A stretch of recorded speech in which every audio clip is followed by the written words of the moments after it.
authoritarian. The people that I like and I admire, look up to, guys like Alex Jones and so many of the people that he likes and respects and looks up to. The one thing they have in common, the common denominator, is that they're all anti-authoritarian, like myself. I'd have a terrible time being a fascist authoritarian, like these people. So while I may disagree on some points with a lot of people out there, people I admire and respect greatly, I know are very intelligent, decent, upright people that value their integrity, their honor, their conscience. And I know that we'd all be safe under their rule. But the reason we're not under the rule of these kind of people is because these people aren't willing to step outside the bounds of common decency. Things like the golden rule of treating others the way you want to be treated. So that's why we're not ruling the world. And that the reason the other people are is because they're willing to step outside those bounds. So you can see how this whole thing unfolds. How one thing leads to another. And this chain reaction inflation. You understand? The idea of having a true capitalist system, any form of it, whether it's Keynesian or Adam Smith or Milton Friedman, Austrian, it's all part and parcel. If we just had sound currency, every one of these philosophies, economic philosophies, would work. They're all based on capitalism. They're all based on free market supply and demand. Socialism and communism, basically everything is just wrapped up in egalitarianism. It's wrapped up in accountability and checks and balances, okay? Any kind of communism that's good would be included in that. I mean, you want to live in a commune, that's your business. A community, it's a subjective term. It has a very bad overtone and connotation, I realize, as does socialism and fascism. These things all get heaped. Fascism is decided. There's no way. There's no way you can make a euphemism out of the term fascism. The government working against the best interests of the people at large is always a bad thing. It doesn't matter how many people benefit from what they do. If they're hurting any segment, no matter how small that segment is, it's not okay. That's this homeless issue, this perpetual, maintaining this level of homelessness, never getting to the bottom of things. Here in Chico, California, where I live, there's one cop on the force that made it to the news. He's out there actually doing outreach and trying to provide tangible assistance through informing and working with the agencies and the individuals to get them off the street. He's saving lives, literally. He's going against the system, working within the system. This is my definition of a white hat. These people are working for God. It's not like God is talking to people in words and we're hearing voices in our heads and tell you to do this and that. You're just feeling the spirit. See, it's all logical. It's all reasonable. It all makes sense. To say we're a family. That's the motivation for all of us to do right and to do good. We're one family. And you will never find happiness. You will never be okay with any other family member suffering unnecessarily. And unnecessarily is key to understand here. I'm not talking about suffering with a disease, that they were involved in an accident or a natural disaster hit them. Whatever it may be. Those things are across the board. These are difficulties we as humans have to face. And first and foremost on that list is death that we all have to face. This is horrible. And eventually that has to go. And this is the whole story of Jesus' death and resurrection on the cross, is that this is the power that God has. He has the power to raise us up and to give us a new and better body. And he wants to do these things. It's logical. It's reasonable. We have one set of parents, all humanity, no matter what your religious faith or lack thereof.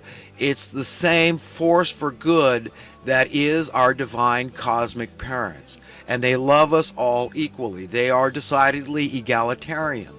And they want the best for all of us, not some of us. They want the best for even the stinkers. And it's not for us to decide who are the real stinkers, who are those deceivers I talked about before. It's not up, we don't know. It's too difficult for us to discern as humans. Because some say all day long, no, it's just this reason or that reason that, I believe this, and so they always come off like the deceived. So we can't judge them in the sense of condemning them. So our option is only to hold our hand out, and to love them until the bitter end. and let God, alas, finally decide their destiny. If they need to go to a more painful place to learn their lessons, aka hell, then he will decide that properly in his way and in his time. So we can let it go at that. That's, we can love our enemies and not be, dumbasses that, are getting run roughshod over. And I'm not saying you don't have a right to defend yourself against your enemies. You do. That's a God-given right. I mean, Jesus on the cross, even though he said, look, I don't want you, don't do this. I could have, what did he say, 12 legions of angels by his side to save him from the cross. He didn't have to go. It was his way of proving God's love. He was willing to do it. It was a horrible way he went. But he did it because he loved us so much. And it was necessary that prophecy be fulfilled this manner, that God's love be proven. He could have forsaken us, and that's it. Our reality would be horrible at this point. If he took away the grace that God has bestowed upon us at that moment, it would be horrendous right now. A hellish nightmare. But he didn't. He went through with it, and he proved his love through going through this horrible, torturous, painful death and the consequential, subsequential resurrection. That's what's held out to all of us. This should be a great comfort, encouragement for all of us to do right and do good, to be decent, upright people, and rely on those promises, because God can't be a liar and a truth teller at the same time. It's illogical, and God is always logical. And what he wants for us is the same. So, we can, there's two kinds of, feeling lucky. The term lucky is a relatively new term. I know it didn't exist back in biblical times because it's not used in Scripture that I'm aware of. But the term you're fortunate, feeling blessed, these terms that exist, and we all feel fortunate and blessed at times, and we all are. The blessings of God are poured out to us constantly. And it's just up to us, whether or not we receive them or not. If we're tuned in, that's it. Again, we're not hearing voices in our heads. We're just tuned in to a logical God that wants us to be happy.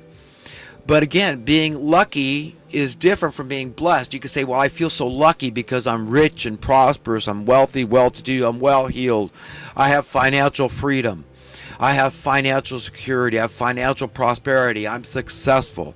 Oh, God, thank you, for this. I'm so lucky. But you see, it becomes very relative. And, immediately those immutable, fail-safe laws God put on our heart and soul, our conscience, our integrity, kick in. And it saps the enjoyment from us. So God's not going to let you feel lucky because you're extravagant, because you drive beautiful cars and you've got maybe a collection of cars, and you can do anything you want at any time, and you just unthinkably wealthy, and he's just not going to let it happen. And this is another great reason to seek egalitarian principles and precepts, American. And these American precepts, like a shining light around the world, can spread. So it's no big deal.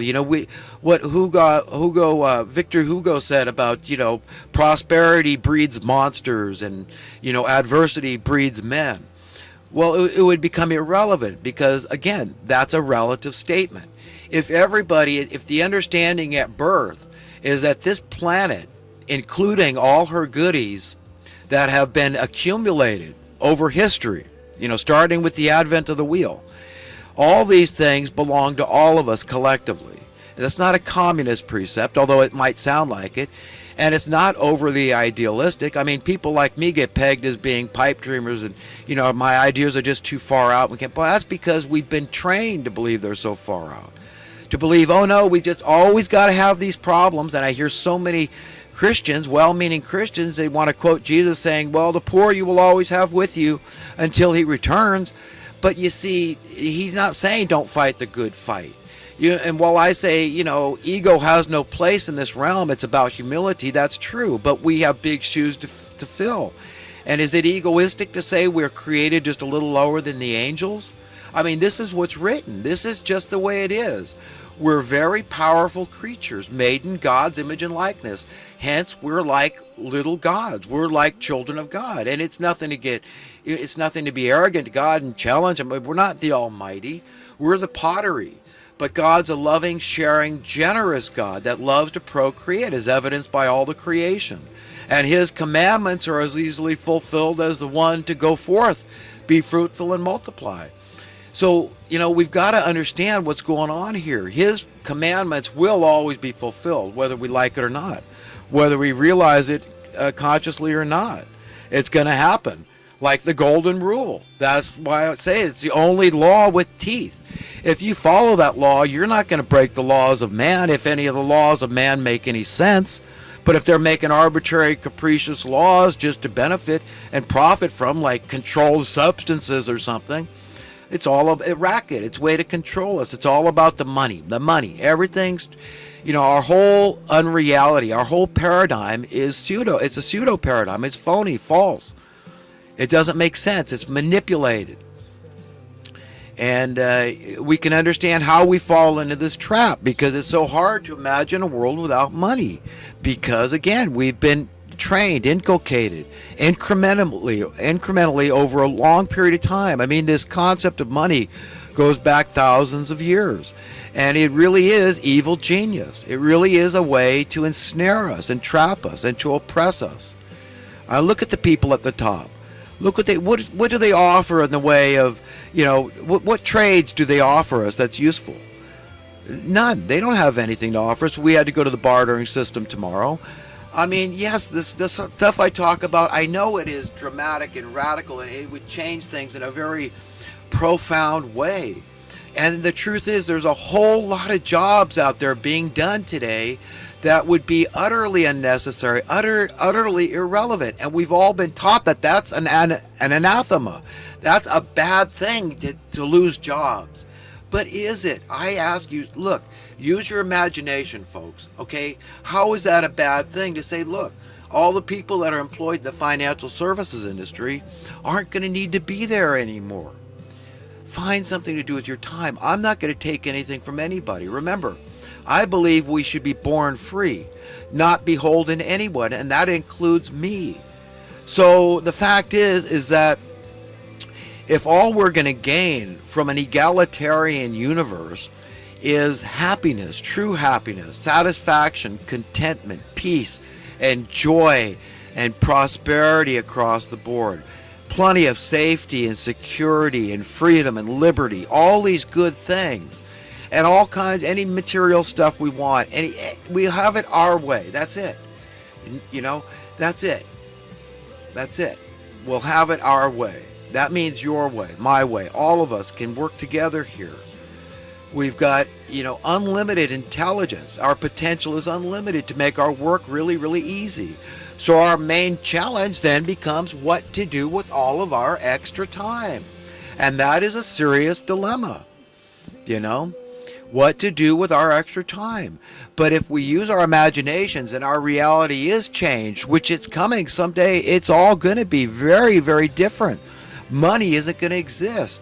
The God of the universe abhors money. It's the concept. It's that it's too easy to fall in love with it. That's why Jesus said, he said, the love of money is the root of not some of the evil, but all of the evil. It is like akin to a false competing God, and we can't serve two masters. And what is a service that God wants? So God's a jealous God? Yes. He wants his kids free. He wants us to turn to him for our strength, for our freedom, our security, our prosperity, for affection and attention. He wants us to love him, the right source, and he wants good things. He wants us just to be happy, which is logical and reasonable. I mean, what good parents out there don't want those things for their children? They all do. So who put that in our heart and mind? He did. It's logical. It makes sense. I left a comment on Alex Jones had Jesse Ventura on this past week, and I left a comment there about, how I believe Jesse Ventura is super intelligent, super nice guy. And, he's right about everything, almost everything I agree with him on. And he's very radical and kind of controversial, talk about open borders and all this stuff.